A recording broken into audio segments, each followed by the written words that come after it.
25 जनवरी 1971 को हिमाचल प्रदेश को पूर्ण राज्य का दर्जा मिला। उससे पहले यूनियन टेरिटरी हुआ करता था। वायुयान का आविष्कार किसने किया? यह दिसंबर 1903 की बात है। कब की बात है भैया? दिसंबर 1903। ये ओलिवर राइट और विल्बर राइट करके अमेरिका के दो भाई थे, राइट बंधु जिनको कहा जाता है। इन्होंने वायुयान का आविष्कार किया। सबके सब बहुत अच्छे से उत्तर दीजिएगा। नीति आयोग की स्थापना कब की गई थी? National institution for transforming India. बेटा बफरिंग की दिक्कत आ रही है क्या? किसी को एक बार बताइए। हेलो साथियों, अब कैसी आवाज आ रही है एक बार बताना मेरे छोटे भाई बहन। अब बिल्कुल ठीक हुआ। देखो एक दो सेकंड के लिए कभी कभी मैंने बताया ना कि कुछ दिक्कत एग्जाम्पल पर क्या चल रही है बच्चा, कि हमारी क्लास के लिंक को कुछ ऐसी एप्लीकेशन होती है जिन पर जानबूझकर, आपने वो अटैक सुना होगा जिसको डीओएस अटैक कहते हैं, डीडीओएस, जो डिनायल ऑफ सर्विस अटैक जिसको कहते हैं। कुछ इस प्रकार की समस्या से हम लोग जूझ रहे हैं। मैं आपसे हाथ जोड़कर विनती निवेदन करूंगा कि आप थोड़ा सा बने रहिएगा अगर बीच में थोड़ी बहुत दिक्कत आती है, क्योंकि मेरा हौसला बहुत टूट जाता है वरना। नीति आयोग की स्थापना, national institution for transforming India, 1 जनवरी 2015। 1 जनवरी 2015। चिल्का झील साथी किस राज्य में?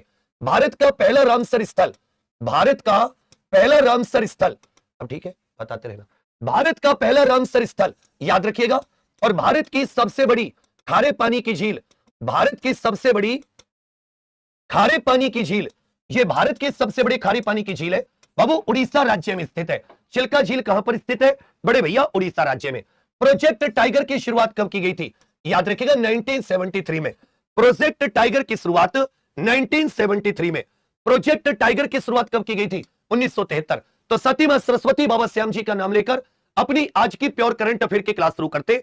बहुत अच्छे अच्छे क्वेश्चन है, उसके साथ स्टैटिक जीके भी बहुत अच्छा अच्छा है। आप अपने घर पर बैठे बैठे अपने मन में दोहराना। कहां पर दोहराओगे लिख दो एक बार कमेंट्स में, सर कहां पर दोहराएंगे इसे? आपको बच्चा मन में दोहराना है। मन समझते हो ना? आपको अपने मन के अंदर दोहराना है। जिस चीज को मैं यहां पर बोलूं उसी को 3 बार आपको अपने मन में दोहराना है। चलिए पहला क्वेश्चन है, जैसे आप मेरे सामने बैठे हो बिल्कुल वैसे, भारतीय समाचार पत्र दिवस हर साल कब मनाया जाता है? देखिए 3 दिवस बहुत इंपॉर्टेंट है। एक भारतीय समाचार पत्र, एक भारतीय पत्रकारिता दिवस हो जाता है, राष्ट्रीय पत्रकारिता या साथी पत्रकारिता दिवस, एक राष्ट्रीय पत्रकारिता दिवस, एक साथी हिंदी पत्रकारिता दिवस हो जाता है। एक इसमें क्या जाता है? हिंदी पत्रकारिता दिवस, यह भी इसके अलावा इंपॉर्टेंट है।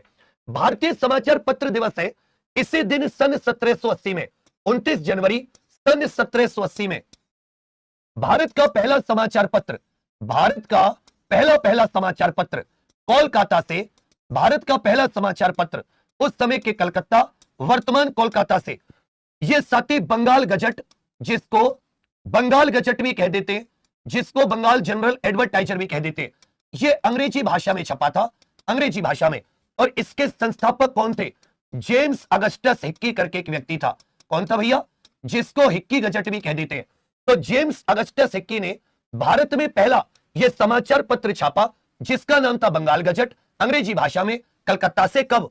29 जनवरी 1780 को। और इसीलिए 29 जनवरी को भारत में भारतीय समाचार पत्र दिवस की शुरुआत हुई। जबकि भारतीय पत्रकारिता दिवस, यह राष्ट्रीय पत्रकारिता दिवस भी कह देते, यह 16 नवंबर को मनाया जाता है, क्योंकि साथ ही इसी दिन भारतीय प्रेस परिषद की स्थापना हुई। हिंदी पत्रकारिता दिवस 30 मई को, क्योंकि हिंदी का पहला समाचार पत्र उदंत मार्तंड यह इसी दिन प्रकाशित हुआ था, जिसके संस्थापक जुगल किशोर शुक्ल साहब थे। जिसके संस्थापक कौन थे? तो तीनों को रिपीट करो। भारत का पहला समाचार पत्र कलकत्ता, बंगाल गजट अंग्रेजी, जेम्स अगस्टस हिक्की। भारतीय पत्रकारिता दिवस 16 नवंबर, हिंदी पत्रकारिता दिवस 30 मई, क्योंकि इसी दिन भारत का हिंदी का पहला समाचार पत्र उदंत मार्तंड छपा था। अब भारत के पहले समाचार पत्र की बात करें, हिक्कीज बंगाल गजट कह देते 1780 में। बंगाल गजट का संस्थापक जेम्स अगस्टस हिक्की। हिंदी भाषा का पहला समाचार पत्र उदंत मार्तंड 30 मई 1826 को। उदंत मार्तंड के संस्थापक संपादक पंडित जुगल किशोर शुक्ल। देखिए बहुत पूछता है, भारतीय प्रेस का मुक्तिदाता किसे कहते हैं? मेटकॉफ को कहा जाता है। भारतीय प्रेस का मुक्तिदाता मेटकॉफ, में से मुक्ति, में से मेटकॉफ। वर्नाकुलर प्रेस एक्ट, जिसने देसी प्रेस, देसी समाचार पत्रों पर प्रतिबंध लगाया था, यह लिटन के समय पर 1878 में। बहुत पूछा जाता है कि भारत में वर्नाकुलर प्रेस एक्ट कब आया? देसी प्रेस पर प्रतिबंध लिटन के समय पर 1878। वर्नाकुलर एक्ट लागू करने वाला, वर्नाकुलर प्रेस एक्ट, उस समय जो वायसराय था इसका नाम था लिटन। प्रेस की स्वतंत्रता कहां से मिलती है? जो विचार और अभिव्यक्ति की स्वतंत्रता है, इसी में साथी प्रेस की स्वतंत्रता निहित होती है। संविधान का जो मूल अधिकार है अभिव्यक्ति की स्वतंत्रता, इसी में साथी प्रेस की स्वतंत्रता, इसी में प्रेस की स्वतंत्रता भी निहित होती है। इस पर गौर कीजिएगा। तो प्रेस की स्वतंत्रता अनुच्छेद 19A के विचार और अभिव्यक्ति की स्वतंत्रता वाला वर्नाकुलर प्रेस एक्ट कौन लेकर आया? 1878 में लिटन। भारतीय प्रेस का मुक्तिदाता मेटकॉफ। जबकि वर्नाकुलर प्रेस एक्ट को रद्द किसके समय पर किया गया? कहोगे सर रिपन के समय पर। रद्द किसने किया? इसे रिपन ने किया है। तो यह पेपर के लिए अति महत्वपूर्ण जानकारी है, इस पर ध्यान दीजिएगा। राष्ट्रीय प्रेस दिवस पूछेगा 16 नवंबर, हिंदी पत्रकारिता दिवस 30 मई, विश्व प्रेस स्वतंत्रता दिवस पूछ ले 3 मई, वर्ल्ड प्रेस फ्रीडम इंडेक्स में प्रेस स्वतंत्रता सूचकांक में भारत की 151वीं रैंक है। जबकि रामनाथ गोयनका पुरस्कार और पुलित्जर पुरस्कार, ये दोनों याद रखेगा पत्रकारिता क्षेत्र के पुरस्कार है। रामनाथ गोयनका ये भारत में, और पुलित्जर प्राइज जो है ये पत्रकारिता का विश्व का सर्वोच्च सम्मान है, 1917 से दिया जाता है। ये भी कुछ बहुत महत्वपूर्ण पॉइंट है, इनको कृपया ध्यान दीजिएगा, ये पेपर में भर भर के पूछते हैं। एक साथी गणेश शंकर विद्यार्थी पुरस्कार है। गणेश शंकर विद्यार्थी पुरस्कार यह भी भारत में पत्रकारिता के क्षेत्र में मिलता है। किसमें भैया? पत्रकारिता के क्षेत्र में। आगे आ जाता है, किस राज्य में स्थित बौद्ध स्थलों के डायमंड ट्रायंगल को यूनेस्को की अस्थायी विश्व धरोहर सूची में शामिल किया गया है? ये देखिए उड़ीसा की तीन स्थल है। एक को बोलते ललितगिरी की गुफाएं, या ललितगिरी भी कह सकते हैं, एक को बोलते उदयगिरी, और एक को कहते रत्नागिरी। तो ये कितनी हो गई? ये 3 हो गई है। ललितगिरी, उदयगिरी, रत्नागिरी, ये तीनों बौद्ध धर्म के स्थल है। कहां पर? साथी उड़ीसा में, जिनको डायमंड ट्रायंगल भी कहा जाता है। इसको क्या कहा जाता है? Diamond triangle. इनको यूनेस्को की अस्थायी विश्व धरोहर सूची में शामिल किया गया। तो पूछेगा ललितगिरी, उदयगिरी, रत्नगिरी, इनमें से कौन सा डायमंड ट्रायंगल में है? चौथा दे देगा खांडगिरी। कौन सा नहीं है? पूछ लेगा डायमंड ट्रायंगल किस धर्म से संबंधित है? बौद्ध स्थल है। और किस राज्य में? उड़ीसा के जाजपुर में स्थित है। उड़ीसा के याद रखिएगा, यह जाजपुर जिले में स्थित है। तीनों के तीनों कौन सी सूची में? यूनेस्को की अस्थायी विश्व धरोहर या अस्थायी विश्व विरासत सूची में ये तीनों की तीनों शामिल है। मेरे साथ मन मन में दोहराओ, यह बहुत इंपॉर्टेंट पॉइंट है। अब देखिए, यूनेस्को के भारत में अगर विश्व धरोहर स्थल देखें कि भारत में यूनेस्को के विश्व धरोहर स्थल कितने हैं, तो ध्यान दीजिएगा 44, जिसमें से 36 सांस्कृतिक, 7 प्राकृतिक और कंचनजंगा ये अकेला मिश्रित श्रेणी का विश्व विरासत स्थल है। पूछेगा 43वां कौन सा था? तो असम के मोइदंग, जो अहोम राजवंश के एक प्रकार से वहां के सती शवदाह स्थल है, जुलाई 2024 में। जबकि 44वां सबसे नया विश्व धरोहर स्थल ये मराठा मिलिट्री लैंडस्केप, मराठाओं के लगभग 12 किले, जिनको 2025 में 44वां विश्व धरोहर स्थल घोषित किया गया। अमूर्त सांस्कृतिक विरासत में कितने स्थल है भारत में? 16। और 16वां कौन सा है? दीपावली। दीपावली त्योहार यह भारत का 16वां ऐसा सती सांस्कृतिक है जो यूनेस्को की अमूर्त सांस्कृतिक विरासत में शामिल है। जबकि यूनेस्को की संभावित टेंटेटिव या अस्थायी सूची में यह 69 स्थल है, जिनमें से 2025 में 7 को शामिल किया गया है। क्योंकि सती पुरानी जमाने की चीजें म्यूजियम में होती है, तो कई बार पूछ लेता है वर्ल्ड म्यूजियम डे कब होता है? 18 मई को। और वर्ल्ड हेरिटेज या विश्व धरोहर दिवस या विश्व विरासत दिवस यह प्रत्येक वर्ष 18 अप्रैल को। तो विश्व विरासत दिवस 18 अप्रैल, अंतरराष्ट्रीय संग्रहालय दिवस 18 मई, संभावित सूची में 69, अमूर्त विरासत में 16 दीपावली, 44वां विश्व धरोहर स्थल मराठाओं के 12 किले, टोटल कितने? 44, मिश्रित एक कंचनजंगा ये भारत में। जबकि उड़ीसा के इन तीनों को याद रखिएगा, डायमंड ट्रायंगल, ललितगिरी, उदयगिरी और रत्नागिरी की पहाड़ियां। आगे आ जाता है तीसरा, एशियाई ASQ सर्वेक्षण 2025 में किस हवाई अड्डे ने भारत में पहला स्थान प्राप्त किया है? यह सती हवाई अड्डों का एक सर्वेक्षण किया गया। सभी को गुड मॉर्निंग, सभी का स्वागत है, सभी को सती सुप्रभात। पेन कॉपी लेकर बैठो, और ये जो मैं तुम्हें जितना स्टैटिक जीके कराऊंगा बच्चा, ये सब स्टैटिक जीके क्वेश्चन से जुड़ा होगा और ये सब पेपर से रिलेटेड होगा। कोई भी फालतू की बात नहीं, कोई भी कुछ नहीं, बस साथ साथ मेरे मन में दोहराते रहो। एशियाई ASQ सर्वेक्षण में यह सत्य पुणे का हवाई अड्डा है। महाराष्ट्र का जो पुणे है, पुणे के हवाई अड्डे को एशियाई ASQ सर्वेक्षण 2025 में यह पहला स्थान। भारत का पहला हवाई अड्डा, भारत का पहला हवाई अड्डा याद रखिएगा, यह कहां पर खोला गया? भारत का पहला हवाई अड्डा, ये 1928, ये यूपी पुलिस में पेपर में पूछा गया था, मुंबई में। भारत का पहला हवाई अड्डा, ये महाराष्ट्र के मुंबई में कब खोला गया? 1928 में। ये भारत का पहला हवाई अड्डा था, जबकि पुणे के हवाई अड्डे को यह पहला स्थान मिला है। अब इसमें साथ ही कुछ हवाई अड्डे देख लेते जो अक्सर चर्चा में रहते, कहां पर कौन सा है। अगर सबसे ऊंचा हवाई अड्डा पूछे कि भारत में सबसे ऊंचाई पर स्थित, तो यह सत्य कुशोक बकुला रिम्पोचे, लेह लद्दाख के लेह जनपद में स्थित है कुशोक बकुला रिम्पोचे एयरपोर्ट। विंग्स इंडिया हवाई जहाज से संबंधित यह तेलंगाना के बेगमपोर्ट एयरपोर्ट पर हो रहा है। मनोहर अंतरराष्ट्रीय हवाई अड्डा, जिसको गोवा का मोपा एयरपोर्ट भी कह देते हैं, यह मनोहर स्वामी विवेकानंद जी के नाम पर यह छत्तीसगढ़ का रायपुर एयरपोर्ट, इंदिरा गांधी जी के नाम पर नई दिल्ली का यह देश का पहला वाटर पॉजिटिव एयरपोर्ट है। देश का पहला water positive airport Indira Gandhi अंतरराष्ट्रीय हवाई अड्डा।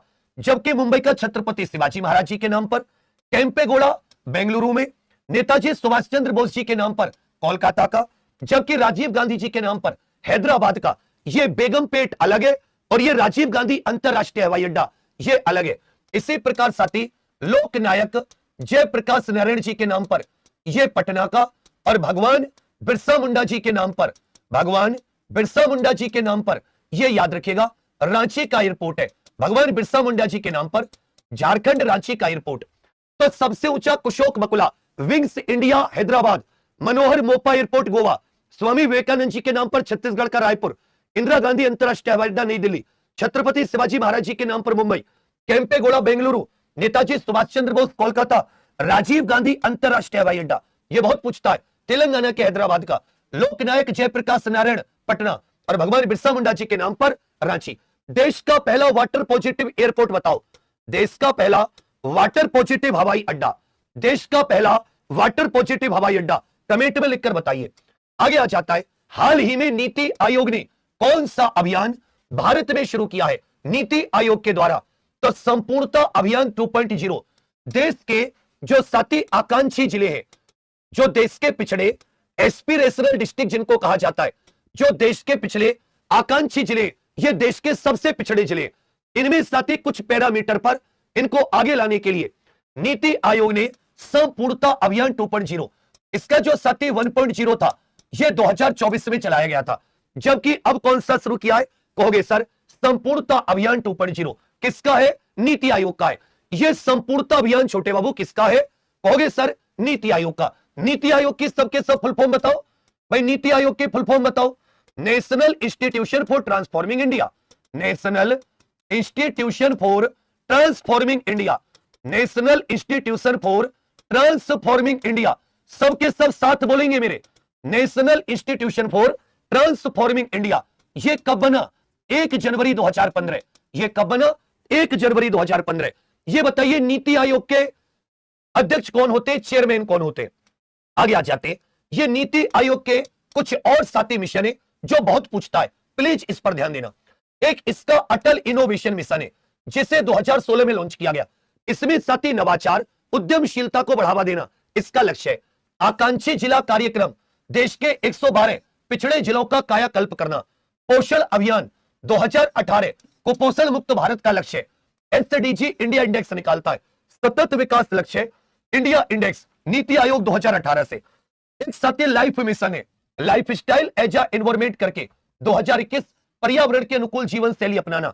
आकांक्षी ब्लॉक कार्यक्रम, आकांक्षी जिला कार्यक्रम 2018 में, आकांक्षी ब्लॉक कार्यक्रम 2023 में 500 प्लस ब्लॉक, और संपूर्णता अभियान ये नीति आयोग का 2026 में। ये जो आकांक्षी क्षेत्र है उनमें 100% लक्ष्य प्राप्ति के लिए 28 जनवरी से शुरू होकर यह पूज्य बाबा साहब की जयंती 14 अप्रैल 2026 तक चलेगा। 28 जनवरी से 14 अप्रैल 2026। अटल इनोवेशन 2016, आकांक्षी जिला पोषण अभियान 2018, एसडीजी इंडिया इंडेक्स भी 2018 से, लाइफ मिशन 2021, आकांक्षी ब्लॉक कार्यक्रम ये साथी 2023 से। और चेयरमैन अध्यक्ष कौन होते हैं नीति आयोग के? ये प्रधानमंत्री होते हैं। इसमें सबके सब मन मन में दोहराते चलो। अगला क्वेश्चन और ज्यादा इंपॉर्टेंट है, 5वां क्वेश्चन मोस्ट इंपॉर्टेंट। दुनिया का सबसे बड़ा compressed air energy storage plant ये किस देश ने शुरू किया है? ये क्या कर रहा है कि हरित ऊर्जा से बिजली बनाकर, जिसमें सौर ऊर्जा, पवन ऊर्जा, इन सबसे साथी बिजली बनाकर उसको कंप्रेस्ड एयर एनर्जी, मतलब उसको साथी संपीड़ित रूप में, संपीड़ित ऊर्जा के रूप में उसका संग्रहण किया जाएगा, उसको एकत्र किया जाएगा, और जब बिजली की जरूरत होगी वहां से बिजली सप्लाई कर दी जाएगी। तो दुनिया का सबसे बड़ा कंप्रेस्ड एयर वायु एनर्जी स्टोरेज प्लांट किस देश ने शुरू किया है? यह चाइना ने शुरू किया है। दुनिया का सबसे बड़ा compressed air energy storage plant, compressed air energy storage plant, यह छोटे चीन ने शुरू किया है।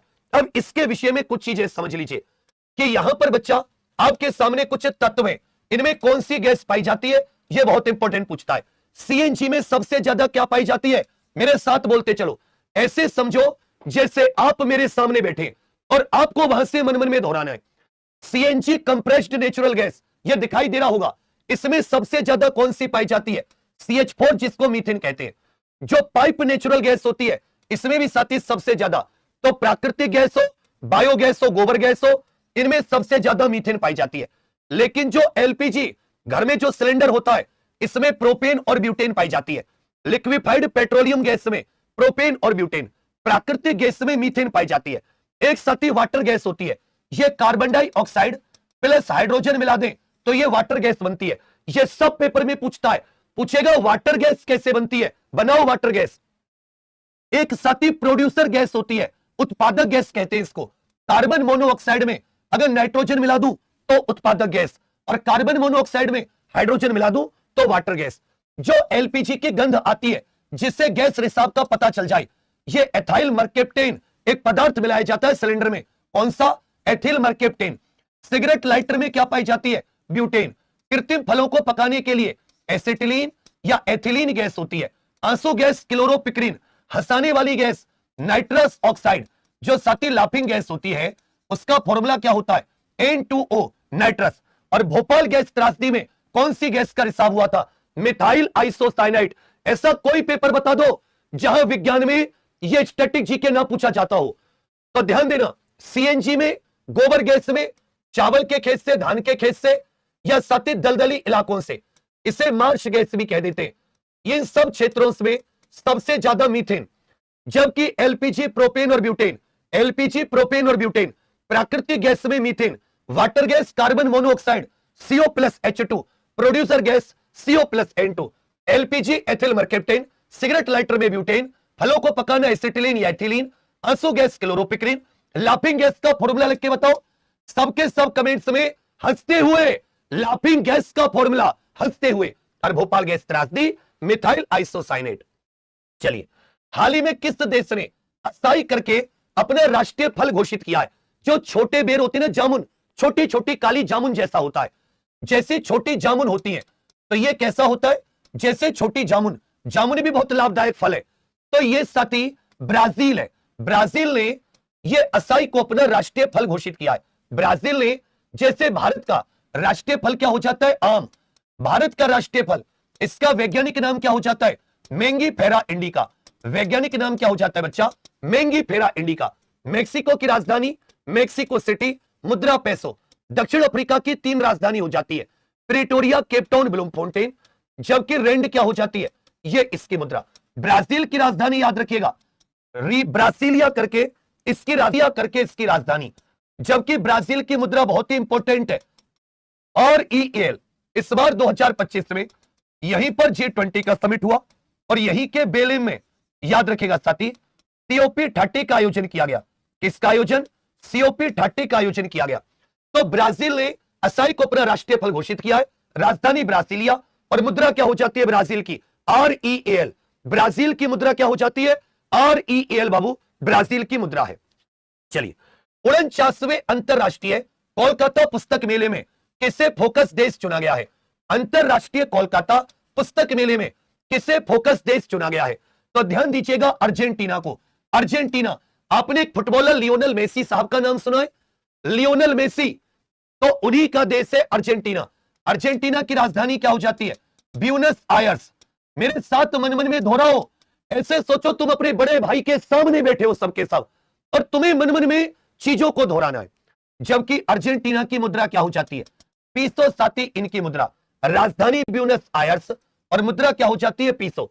अर्जेंटीना को 49वें अंतरराष्ट्रीय कोलकाता पुस्तक मेले का फोकस देश चुना गया है। अंतरराष्ट्रीय कोलकाता पुस्तक मेले का फोकस देश चुना गया है। किसे? अर्जेंटीना। राजधानी ब्यूनस आयर्स और मुद्रा क्या हो जाती है? कहोगे सर पेसो। अब यहां पर कुछ दिन दिवस देख लीजिए, यह बहुत इंपॉर्टेंट है पुस्तक से संबंधित। एक साथ विश्व पुस्तक दिवस मनाया जाता है। कब? प्रत्येक वर्ष 23 अप्रैल। विश्व पुस्तक दिवस कब मनाया जाता है? 23 अप्रैल। एक विश्व पुस्तक राजधानी भी होती है बच्चा, मतलब हर साल किसी ना किसी शहर को वर्ल्ड बुक कैपिटल का दर्जा दिया जाता है। किसका दर्जा? वर्ल्ड बुक कैपिटल का। तो 2025 में विश्व पुस्तक राजधानी कौन सा था? ब्राजील का रियो डी जेनेरियो। जबकि 2026 में विश्व पुस्तक राजधानी यह कौन सा शहर है? मोरक्को का रबात। 2026 की वर्ल्ड बुक कैपिटल ये रबात। 23 अप्रैल को विश्व पुस्तक दिवस। इसी प्रकार दिल्ली विश्व पुस्तक मेला लगा 10 से 18 जनवरी 53वां। इसमें अतिथि देश था कतर। पूछेगा कि नई दिल्ली के वर्ल्ड बुक फेयर में अतिथि देश कौन था? कतर। फोकस देश कौन सा था? स्पेन। जबकि मुख्य विषय क्या था? भारतीय सैन्य इतिहास, वीरता और ज्ञान @75। तो 53वां नई दिल्ली पुस्तक मेला 10 से 18 जनवरी। इसका गेस्ट ऑफ ऑनर कतर, जबकि फोकस देश था स्पेन। जबकि कोलकाता पुस्तक मेले का फोकस देश है अर्जेंटीना। 53वें नई दिल्ली विश्व पुस्तक मेला, इसका मुख्य विषय क्या था? भारतीय सैन्य इतिहास, वीरता और ज्ञान @75। तो सबके सब लिखकर बताइए कि 2026 में किस शहर को विश्व पुस्तक राजधानी चुना गया है? विश्व पुस्तक राजधानी, ये जैसे दिया सलाई मोस्ट इंपोर्टेंट किताब है। कैलाश सत्यार्थी ये वही व्यक्ति है भारतीय जिन्हें 2014 में शांति का नोबेल प्राइज दिया गया। 2014 में शांति का नोबेल। इनकी नई किताब आई है दिया सलाई। स्वप्निल पांडे करके हैं, इनकी विंग्स ऑफ वेलर किताब आई है।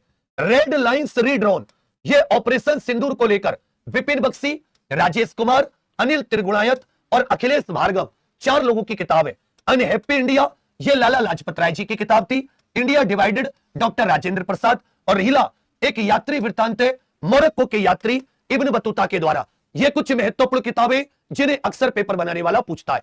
तो मेरे साथ मन मन में दोहराओ, दिया सलाई कैलाश सत्यार्थी, विंग्स सत्य की दिया सलाई, सत्य की माचिस, सत्य की आग, ऐसे याद कर लेना। वेलर Swapnil Pandey, red lines redrawn, लाल रेखा Vipin Bakshi, Rajesh Kumar, Anil Trigunayat, Akhilesh Bhargava. Unhappy Lala ji unhappy, India divided Prasad की तरह बांट दिया। और रिला ये इब्न बतूता की किताब है।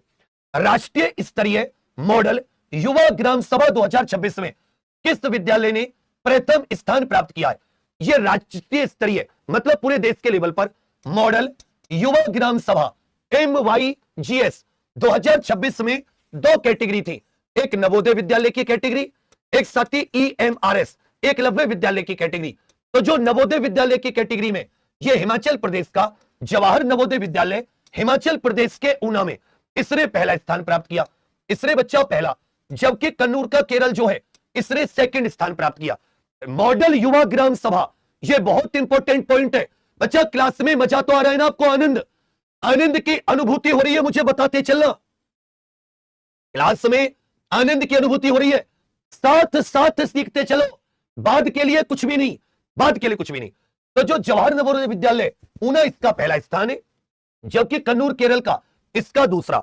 वही साथी जो EMRS कैटेगरी है, इसमें ध्यान दीजिएगा, जो छत्तीसगढ़ का कोसमबुडा है, इसको साथी इसमें पहले स्थान पर 1 करोड़, दूसरे पर 75 लाख, तीसरे पर 50 लाख। जबकि एकलव्य मॉडल आवासीय विद्यालय, इनमें छत्तीसगढ़ के कोसमबुडा EMRS को पहला स्थान, जबकि उड़ीसा के हिरली को दूसरा और मध्य प्रदेश के जबलपुर के EMRS को यह तीसरा स्थान मिला है। मॉडल युवा ग्राम सभा पुरस्कार, मॉडल यूथ ग्राम सभा जवाहर नवोदय विद्यालय में हिमाचल प्रदेश के ऊना वाले को पहला, कन्नूर केरल को दूसरा और उखरुल मणिपुर को तीसरा। जबकि एकलव्य में छत्तीसगढ़ वाले को पहला, उड़ीसा वाले को दूसरा, मध्य प्रदेश वाले को तीसरा। मध्य प्रदेश वाले को मोस्ट इंपोर्टेंट क्वेश्चन है अब जो आपके सामने, ठोस अपशिष्ट प्रबंधन नियम 2026 ये किस तारीख से पूरी तरह लागू होंगे? इन नियम के हिसाब से सभी को जो ठोस कचरा होगा उसको अपने स्थान पर ही अलग अलग बांट देना होगा, अलग अलग साथी बांट देना होगा। अंकित, जब तू सोएगा ऐसे भैंस की तरह हा हा करके, तो तुझे कैसे याद होगा? जो बिल्कुल शांतिपूर्वक बैठे उन्हें कैसे याद नहीं हो रहा? और तू भैंस की तरह, जैसे तूने आटा नहीं खाया हो, तूने भूसा खाया हो, ऐसे तू जुगाली करेगा रे, तो जीवाणु से तू कैसे सीखेगा? क्यों बे बैक्टीरिया? अरे थोड़ा एक्टिव होके बैठ, गर्म पानी पास रख, तब तेरा दिमाग चलेगा। ठोस अपशिष्ट प्रबंधन नियम साल 2026, ये किस तरीके से, किस तारीख से? ओके भैया 1 अप्रैल 2026, ये 1 अप्रैल 2026 से पूरे देश में लागू होंगे, पूरे देश में। इसमें देखिए अपशिष्ट की बात आ रही है, कचरे की बात, तो कुछ महत्वपूर्ण तिथि है। ग्लोबल रिसाइकलिंग डे, इसी को सर्कुलर इकोनॉमी भी कह देते हैं। क्या कह देते हैं इसको? साथी सर्कुलर इकोनॉमी, या इसको चक्रीय अर्थव्यवस्था भी कहा जाता है, चक्रीय अर्थव्यवस्था। 18 मार्च अंतरराष्ट्रीय zero waste day, zero waste. 30 मार्च पर्यावरण दिवस। 5 जून अंतरराष्ट्रीय प्लास्टिक बैग मुक्त दिवस, मोस्ट इंपॉर्टेंट प्लास्टिक बैग मुक्त दिवस, ये 3 जुलाई को प्लास्टिक बैग मुक्त दिवस। स्वच्छ भारत दिवस 2 अक्टूबर, जबकि अंतरराष्ट्रीय ई वेस्ट डे ये 14 अक्टूबर। हो ही नहीं सकता कि तुम्हारे किसी न किसी एग्जाम में, किसी न किसी पेपर में चीज ना आए। ग्लोबल रिसाइकलिंग डे 18 मार्च, अंतरराष्ट्रीय जीरो वेस्ट डे 30 मार्च, विश्व पर्यावरण दिवस 5 जून, प्लास्टिक बैग मुक्त दिवस 3 जुलाई, स्वच्छ भारत दिवस 2 अक्टूबर, ई वेस्ट डे 14 अक्टूबर। एक एक चीज मुझे यहां चाहिए, यहां।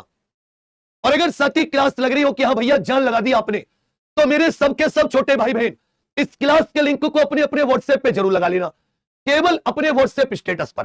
5 जून पर्यावरण, 3 जुलाई अंतरराष्ट्रीय बैग प्लास्टिक यूज मत करो, इसी में तुम्हारी भलाई। मम्मी पापा बच्चे तीनों की भलाई, प्लास्टिक यूज मत करो, दिन होता है 3 जुलाई। चलो भैया ई वेस्ट 14 अक्टूबर, 14 चौपट ऐसे याद कर लेना। इसमें ध्यान देना भारतीय वन अधिनियम, क्योंकि पर्यावरण का क्वेश्चन था 1927 में, वन्यजीव संरक्षण अधिनियम 1972, जल प्रदूषण 1974, वन संरक्षण 1980, वायु प्रदूषण 1981, पर्यावरण संरक्षण 1986, एनजीटी एक्ट 2010। जबकि साथी आपसे पूछेगा जैव विविधता अधिनियम, तो बायोडायवर्सिटी एक्ट जो है भारत में, यह 2002 में आया। बायोडायवर्सिटी एक्ट, जैव विविधता अधिनियम, यह 2002 में आया। एनजीटी 2010, पर्यावरण 1986, वायु प्रदूषण 81, वन संरक्षण 80, जल प्रदूषण 74, वन्यजीव संरक्षण 1972 और वन अधिनियम 1927। साल पूछ लेता है कभी भी। अगला क्वेश्चन है कि यूआईडीएआई दिवस के मौके पर हाल ही में साथी कौन सी एप्लीकेशन लॉन्च की गई है? तो जाहिर सी बात है कि जब साथी आप यूआईडीएआई दिवस मनाओगे, और यूआईडीएआई का अभी कुछ समय पहले एक वो भी आया था जिसे हम लोग क्या बोल देते हैं, इसका साथी एक लोगो भी लॉन्च किया गया था। तो 28 जनवरी को इसका उदय नाम का एक लोगो आया, उदय नाम का क्या आया लोगो, और 28 जनवरी को इसका याद रखेगा यूआईडीएआई दिवस, यूआईडीएआई दिवस। तो इन्होंने अपनी ऐप लॉन्च की है, इन्होंने क्या किया, नई आधार ऐप, इनका दिवस कब मनाया जाता है? 28 जनवरी को। UIDAI, unique identification authority of India, इन्होंने नई आधार ऐप लॉन्च की है। जबकि इसका साथी नया लोगो, इसका नया शुभंकर क्या आया है, इसका नया शुभंकर क्या बना है, उदय, उदय नाम से साथी इसका नया शुभंकर भी आया है। उदय नाम का किसका, ये आधार वाली कंपनी है, ये साथी इसका नया शुभंकर है। इसके अलावा इसका क्या नाम है, उदय नाम है, इसका क्या नाम है, उदय, उदय भाई, मजनू भाई, उदय भाई, वहां से याद कर लेना।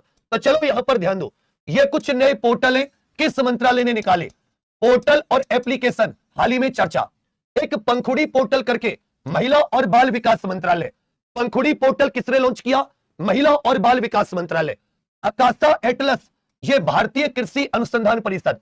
कल्प और संकल्प, ये भारतीय मौसम विज्ञान विभाग, ये किसने लॉन्च किए, भारतीय मौसम विज्ञान विभाग ने। ये किसने लॉन्च किए, भारतीय मौसम विज्ञान विभाग ने। अच्छे से याद रखेगा, पंखुड़ी पूछ लेगा, महिला और बाल विकास मंत्रालय अभी इसी महीने के, आकाशा भारतीय कृषि अनुसंधान परिषद, कल्प और संकल्प भारतीय मौसम विज्ञान विभाग, और संकल्प ये भी साथी भारतीय मौसम विज्ञान विभाग। आगे आ जाता है महिला premier league, women's premier league 2026 में शतक बनाने वाली पहली महिला खिलाड़ी कौन बनी है? अभी तक जैसे आईपीएल होती थी पुरुषों की, ये साथी महिलाओं की आईपीएल मान लीजिए, डब्ल्यूपीएल, इसमें किसी भी खिलाड़ी ने शतक नहीं बनाया। ये इंग्लैंड की खिलाड़ी है, लेकिन मुंबई इंडियंस से खेलती है। देश कौन सा, इंग्लैंड, और डब्ल्यूपीएल की टीम कौन सी है, मुंबई इंडियंस, अंबानी जी वाली टीम जो है। नेट साइबर ब्रेंट करके इनका नाम है। 57 गेंद में 100 रन इन्होंने मारे, 57 गेंद में 100 रन। तो अच्छे से याद रखिएगा, नेट साइबर ब्रेंट 110% पूछेगा। अगर किसी महिला ने कोई उपलब्धि हासिल की होती है तो वो 100% पूछता है। वीमेंस प्रीमियर लीग में शतक बनाने वाली पहली महिला खिलाड़ी ये नेट साइबर ब्रेंट बनी है। ये किस देश की? इंग्लैंड की। किसके खिलाफ? एमआई टीम से खेलती है। और किसके खिलाफ? रॉयल चैलेंजर्स बेंगलुरु के खिलाफ। रॉयल चैलेंजर्स बेंगलुरु के खिलाफ। ये मैंने भी इनका शतक देखा था, मैं चाय पी रहा था एक दुकान पे तब। मेघालय अपने उच्च गुणवत्ता वाले मसालों को बढ़ावा देने के लिए पहला मसाला महोत्सव यह किस शहर में आयोजित करेगा? तो मेघालय आयोजित करेगा। कहां पर? मुंबई में। मेघालय अपने मसालों को बढ़ावा देना चाहता है, इसके लिए पहला मसाला महोत्सव यह मुंबई में आयोजित करेगा।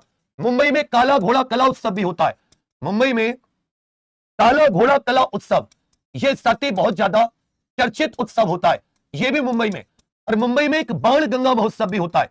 मुंबई में भैया एक बाण गंगा उत्सव भी होता है। इन दोनों पॉइंट को याद रखिएगा। तो मुंबई में कौन सा मेघालय नाम का राज्य अपने मसालों को बढ़ावा देने के लिए पहला मसाला महोत्सव लॉन्च करेगा? पहला मसाला महोत्सव कहां पर? मुंबई में। मुंबई में काला घोड़ा कला उत्सव और यहां पर बाण गंगा एक महोत्सव भी होता है। अब देखिए मसालों से संबंधित इसमें याद रखिएगा मसाले। आपका फेवरेट मसाला कौन सा बताइए? भारतीय मसाला अनुसंधान संस्थान 1975, ये कालीकट केरल में। भारतीय मसाला अनुसंधान जिसको कोझिकोड भी कह देते हैं। भारतीय मसाला बोर्ड यह केरल के कोच्चि में स्थित है। मसाला अनुसंधान कालीकट, मसाला बोर्ड कोच्चि में। मसालों का राजा काली मिर्च, मसालों की रानी छोटी इलायची, हल्दी का पीला रंग करक्यूमिन के कारण, लाल मिर्च का तीखापन कैप्सिसिन के कारण, केसर का प्रमुख उत्पादन जम्मू कश्मीर, लौंग पौधे के फूल की कली से प्राप्त होता है। बहुत इंपॉर्टेंट है लौंग। यह सत्य तंजानिया का जांजीबार करके भी है, तंजानिया का यह भी सत्य लौंग के लिए बहुत प्रसिद्ध है। तंजानिया का जांजीबार पौधे के फूल के कली से प्राप्त होता है। जबकि जो दालचीनी करके मसाला होता है यह सती पेड़ की छाल से प्राप्त होता है।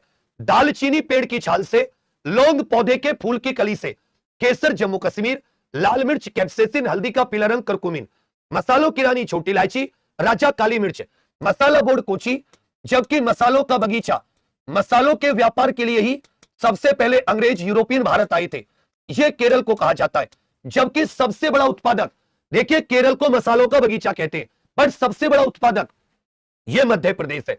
और मसाला अनुसंधान यह कालीकट में, मसाला बोर्ड कोची में। मसाला बोर्ड कोची में। आगे आपसे पूछ लेगा, मैंने कहा जैसा क्वेश्चन मेरे सामने आएगा छोटे बाबू वैसा ही मैं तुम्हें स्टैटिक जीके दूंगा, कोई एक्स्ट्रा नहीं। यह मोस्ट इंपोर्टेंट क्वेश्चन है। जाओ, आज तुम्हें क्वेश्चन पेपर में लीक कर दिया।